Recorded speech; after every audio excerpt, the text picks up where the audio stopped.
Yes hello hi. ഇന്ന് ഞാൻ ചെയ്തിരിക്കുന്നത് ഒരു ടെലസ്കോപ്പിക് ഗേറ്റാണ്. ടെലസ്കോപ്പിക് ഗേറ്റ് എന്ന് പറയുമ്പം ഒരു ഗേറ്റിൽ നിന്ന് സാൻഡ്വിച്ചായി മറ്റൊരു ഗേറ്റ് ഇറങ്ങി വരിക എന്നുള്ളതാണ്. ഇവിടുത്തെ കണ്ടീഷൻ എന്നാന്ന് ചോദിച്ചാൽ 12 അടി പില്ലർ ടു പില്ലർ ലെങ്ത് വരുന്ന ഗേറ്റ് ഇവിടെ പൂർണ്ണമായിട്ട് തുറന്നു കഴിയുമ്പം ഇവിടെ കുറച്ചൊരു ഡെപ്ത് വരുന്നുണ്ട്.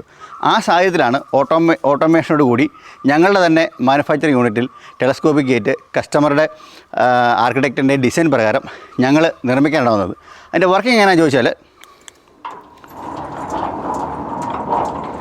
ഈ രീതിയിൽ ഒരു ഗേറ്റിൽ നിന്ന് മറ്റൊരു ഗേറ്റ് ഇറങ്ങി വരുന്ന പ്രോസസ്സ് നടക്കുന്നത്. അതുകൂടാതെ തന്നെ ഇതിന് സേഫ്റ്റി ഫോട്ടോസിലും ഞങ്ങൾ വെച്ചിട്ടുണ്ട്.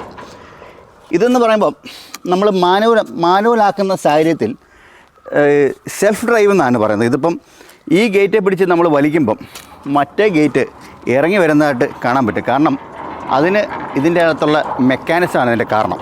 ഇതിപ്പോൾ ഫുള്ളി ഗേറ്റ് ഞാൻ ഓപ്പൺ ആക്കിയിട്ടിരിക്കുകയാണ്. ഓപ്പൺ ആക്കി കഴിഞ്ഞപ്പം 12 അടി എന്ന് പറഞ്ഞ ഗേറ്റ് നേരെ പകുതിയായിട്ട് ചുരുങ്ങി ഇവിടെ വന്ന് നിൽക്കുകയാണ്.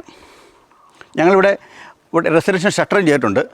ഞങ്ങൾ ഷട്ടർ കൊടുത്തിരിക്കുന്നത് പുറത്തേക്കൊരു കൂട്ടിയാട് വന്നിട്ട് കസ്റ്റമർ ഇവിടെ ഒരു ആർട്ടിഫിഷ്യൽ ഫൗണ്ടൻ കൊടുത്തിരിക്കുകയാണ്. അപ്പം അകത്തേക്കുള്ള വ്യൂ കിട്ടാനും വായു സഞ്ചാരം ഉണ്ടാകാൻ വേണ്ടിയാണ് ഷട്ടർ കൊടുത്തിരിക്കുന്നത്.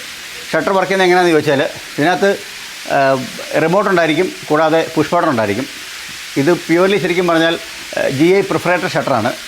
പ്രിഫറേറ്റർ ആകുമ്പോൾ അതിൻ്റെ ഗുണമെന്ന് ചോദിച്ചാൽ വായു സഞ്ചാരം യഥേഷ്ടമായിട്ട് ഉണ്ടാവുകയും കൊതുക് പോലുള്ള പ്രാണികൾ അകത്തോട്ട് കയറത്തുമില്ല. ഷട്ടർ വർക്ക് ചെയ്യുന്നത് ഞാൻ കാണിച്ചു തരാം. റിമോട്ട് ഞെക്കുമ്പോൾ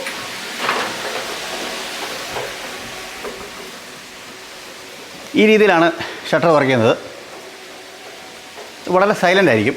ടഫൻഡ് ഗ്ലാസുകളുടെ സേഫ്റ്റിക്ക് വേണ്ടിയിട്ടാണ് ഷട്ടർ ഉപയോഗിക്കുന്നത്. സേഫ്റ്റിക്ക് വേണ്ടിയിട്ട് ഞങ്ങളൊരു പ്യൂർലി എൻട്രൻസ് ഓട്ടോമേഷൻ ചെയ്യുന്നൊരു കമ്പനിയാണ്. ഓട്ടോമാറ്റിക് ഗേറ്റും ഷട്ടറും ഞങ്ങളുടെ തന്നെ മാനുഫാക്ചറിങ് യൂണിറ്റിൽ നിർമ്മിച്ചു വരുന്നു. ഞങ്ങളെ കോൺടാക്ട് ചെയ്യേണ്ട നമ്പർ താഴെ കൊടുത്തിട്ടുണ്ട്.